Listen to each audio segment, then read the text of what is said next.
amatér.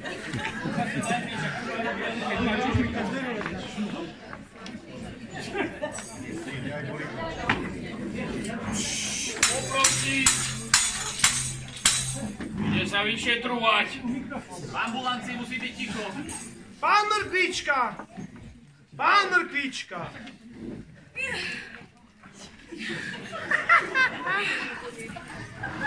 Dobrý deň, pán doktor!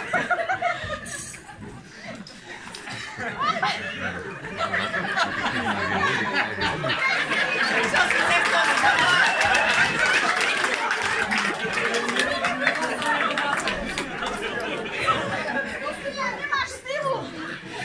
Pán doktor, dobrý deň! Dobre idem! Veru nie!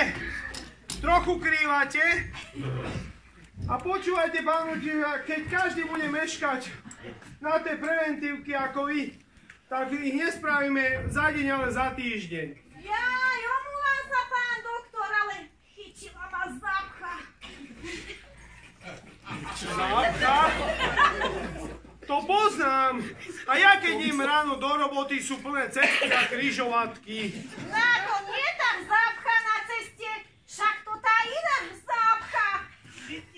Aha, tá iná, už chápem, tá iná zápcha. Áno, áno, tá iná. Aj toť sedím na záchode na vecku na stanici. A jeden pán príde a búcha na dvere, že rýchlo, rýchlo. A ja mu hovorím, oj, ako vám závidím. Odjedu, zhasol svetlo, ja som s rukou. Zašal a pýta sa, že čo revem. Hovorím, to bol ale dobre sprostý fot. Vy ste zhasli a ja som myslel, že mi oči vypadli. No aj toto by mohlo byť, ale však dobre, pán Mrkvička, ale k tej preventívke teraz by sme sa dostali. Ako tak pozerám, rozmýšľam. Čo sa tak na mňa pozeráte, pán doktor? Bože, ale nie ste na chlapov! Rozmýšľam, odkiaľ začneme. Čo, pán doktor? Však tú preventívku. Jaj, to mi odľahlo. Nož, ako tak pozerám, aj tie nohy máte príšerne krivé. Že by sa len prasa medzi ne mestilo. Však sa skúste prepchať, pán doktor. Nož, začneme s tými nohami. Inak sú nohy v poriadku, nebolia. Á, bolí tá pravá, aj krývať musím. No to som si všimol. To bude vekom, pán Mrkvička, vekom. Ale veď aj tá druhá je rovnako stará a nebolí. Nuž, tak ideme pekne po poriadku. Nohy vynecháme a začneme v strede. No, dobre. Pán Mrkvička, ako to máte s tou vašou prostatou? Pán doktor, čo sa furt do mňa podrývate? Čo vy máte s tou mojou sprostosťou? Nuž, ako tak vidím, ešte sme není pri hlave.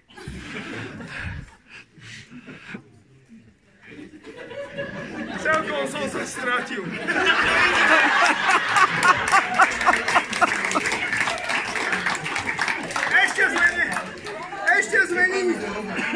Ešte sme není pri hlave, ale zistujem, že ste nahluchli, ako je s tou vašou prostatou.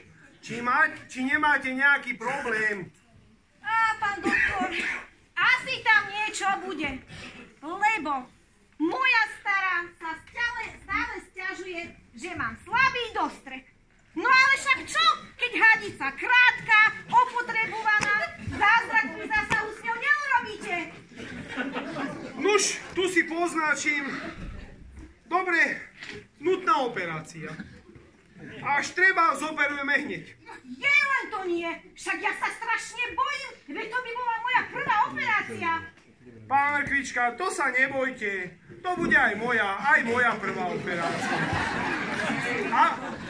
A keď sa už na to pýtam, čo ten sexuálny život? Funguje? Jaj, pán doktor, po 50-ke to vám je už tak sexuálny súlad. To už boli hlava nie len ju, ale aj mňa. A moja dcera sa stále sťažuje, že som slabý. No ale však čo by chcela za 10 sekúnd? Nie? No, ale pán doktor, ja mám nábeh na dlhý život. No? No, však toto, to by som ani netvrdil v žiadnom prípade, lebo ako tu značím, ako ste na to prišli.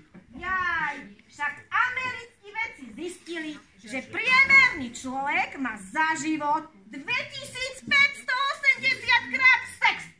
Ja som si to vyrátal a mne vyšlo, že budem žiť 100.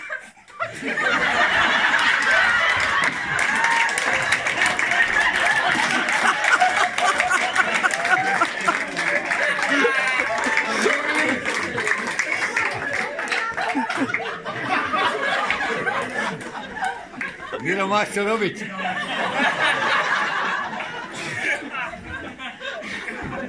A žalúdok, pán Vrtička, v poriadku? Jaj, v poriadku. Dokonca, keď idem okolo chladničky, chcem jesť. Hneď som hladný. Aj keď idem okolo postele, tak sa mi chce spať. No ale keď idem okolo tej roboty, veru ništa.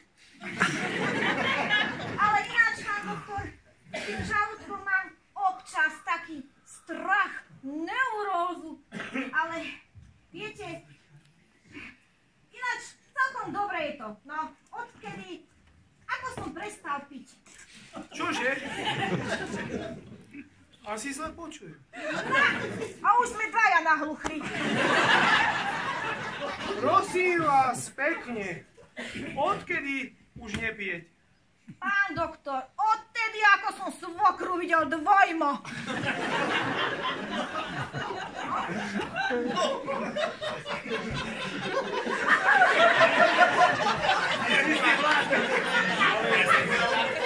Ale s tým žalúdkom, pán doktor, máva občas taký strach, neurózu, ale za všetko môže moja stará. Tá vám fur len zjape kričí. Aj toč na decka tak zrúkla, že u susedov si išli umyť zuby a obliec pyžama. Nuž, tak vám poviem, chápem vás, ale ja by som sa tomu stresu nejako vyhol. No, však ja sa aj snažím. Aj minulé pohádke vraví, že ona sa odsťahuje k mame. A ja jej hneď navrhnem, že na čo, veď môžem ísť ja. A prečo chceš ísť ty? Však tvoja mama varia aspoň lepšie. Nuž, a teraz ešte vás popočúvam.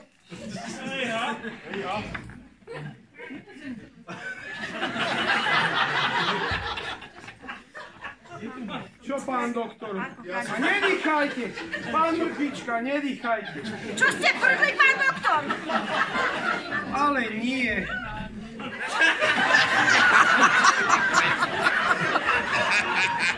Nabúda. To je najkrajšie na tom.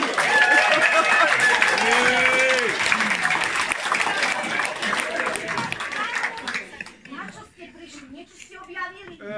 Mám pocit, že ste asi v prechode. Ako prejavili? To ste ako na to prišli? No kedy je vlastne chlap v prechode? Však toto. Keď na púca chrčí, keď na ženu vrčí a keď si strčí, tak sa mu skrčí. Alebo keď sa mu vajcia predlžujú, a chvost kracuje. Dobre, Ľubko, no. Pán doktor, a nemohli by sme tu už akože ukončiť? Nuž, ako tak na vás pozerám a jedno ucho vám odstáva, by som navrhoval ho odrezať. Však to by som počul len na jedno ucho. Ja by som potom navrhoval odrezať obidve. Však to by som už nič nevidel. Ale... A to prečo? Ako to myslíte? No však ty mi helma padláš až dole na oči. Aha! Nuž, pán Mrkvička, aby som zhrnul dnešné vyšetrenie, tak vám poviem jednou vetou, nedopadlo to pre vás najlepšie. Pán doktor, tak povedzte, koľko času mi ešte ostáva? Nuž, keď mám byť úprimný, trvanlivé mlieko si už nemusíte kupovať. No ale záleží na vás. Ešte jedna otázka, ale tak úprimne. No, Pán Mrkvička, pijete? pán doktor, ak je to otázka, tak nie. Ale ak je to výzva, tak poďme spolu dopovídať 2,5 deci. Ja som za. Na zdravie.